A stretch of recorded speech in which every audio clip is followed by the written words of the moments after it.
What would you do if the person you loved most was running headlong into a storm you could see, but they refused to acknowledge? I asked myself that question every night for months, watching Claire spiral toward a decision that would unravel everything we'd built. My wife, my partner of 10 years, was fierce, brilliant, and stubborn to a fault. But this time, her stubbornness wasn't just a quirk, it was a wrecking ball. Claire was a journalist, the kind who chased truth like it was oxygen. She'd spent years exposing corruption, giving voice to the voiceless. I admired her fire, even when it burned too bright. Last spring, she got a tip about a local pharmaceutical company, Veritas Labs, allegedly falsifying trial data for a new drug. The story was massive, lives were at stake, and Claire saw it as her duty to bring it to light. I supported her, as always, but I warned her. Veritas had deep pockets and deeper connections. "They'll bury you, Claire," I said one night, my voice low over our kitchen table. "This isn't just a story, it's a war." She laughed, her eyes glinting with that familiar defiance. "I've taken down bigger giants, Tom. You worry too much." I didn't laugh back. I'd seen the news whistleblowers disappearing, lawsuits crushing anyone who dared speak out. But Claire was unshakable. She ignored my pleas, diving into interviews, digging through leaked documents, and meeting shadowy sources in dimly lit parking garages. Each night, she'd come home later, her face drawn but her resolve ironclad. I tried to be her anchor. I cooked her favorite meals, left notes to remind her she was loved, but she was slipping away, consumed by the story. Then came the threats. Anonymous calls at 2 a.m., emails warning her to back off. One evening, a brick shattered our living room window, a note tied to it. "Stop, or you'll regret it." I begged her to stop, my voice cracking as I held the note. "Claire, this isn't worth our lives."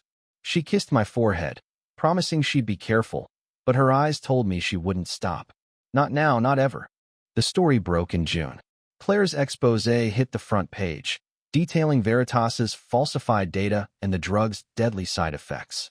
The public was outraged. Lawsuits piled up. For a moment, she was a hero. But Veritas fought back. They didn't just sue, they attacked her credibility, leaking doctored emails suggesting she'd fabricated sources. Her editor, under pressure, suspended her. Friends distanced themselves, fearing the fallout. Claire, once unbreakable, began to crack. She barely slept, haunted by the lives she'd meant to save and the ones now blaming her. One rainy night, she found a letter slipped under our door. It wasn't a threat, it was worse. A whistleblower, her key source, had been found dead, ruled a suicide. Claire collapsed, sobbing, blaming herself. I held her, my own heart breaking, but I was angry too. I'd warned her. Why hadn't she listened? Yet, as I watched her crumble, I realized love wasn't about being right, it was about being there. Claire could have given up, but that wasn't her. She started investigating again, this time quietly, determined to clear her name and honor her source. I was terrified, but I saw something new in Hera's strength, born not of defiance, but of purpose.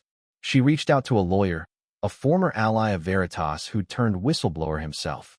Together, they uncovered evidence of Veritas's smear campaign. It was risky, but Claire was done hiding. The second story hit in September, exposing Veritas's retaliation.